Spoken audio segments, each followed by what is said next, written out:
मन भक्ति भजन में बलम जगराता कराईदा हो। मोरा मन भक्ति भजन में बलम जगराता कराईदा हो। जाना बाजार मक्का टिका ले आना, जाना बाजार मक्का टिका ले आना, टिका ले आना हो बिंदी ले आना, टिका ले आना हो बिंदी ले आना। बिंदी में नग जड़वाना बलम जगराता कराईदा हो। बिंदी में नग जड़वाना बलम जगराता कराईदा हो। मोर मन भक्ति भजन में बलम जगराता कराईदा हो। मोरा मन भक्ति भजन में बलम जगराता कराईदा हो।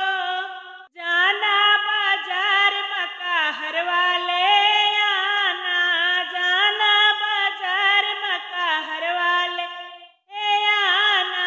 नीचे नीचे पतिया लगवाना बलम जगराता कराईदा हो।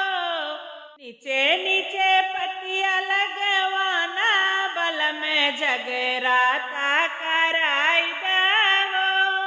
मोरा मन भक्ति भजन में बलम जगराता कराईदा हो। मोरा मन भक्ति भजन में बलम जगराता कराईदा हो। जाना बाजार मक्की चूड़िया ले आना, चूड़िया ले आना हो कंगना ले आना। कंगना में मोती लगवाना बलम जगराता कराईदा हो। कंगना में मोती लगवाना बलम जगराता कराईदा हो। मोरा मन भक्ति भजन में बलम जगराता कराईदा हो। जाना बाजार मक्की चुनरी ले आना, जाना बाजार मक्की चुनरी ले आना।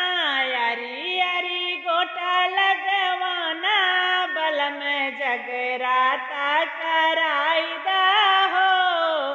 हरी हरी झालर लगवाना बलम जगराता कराईदा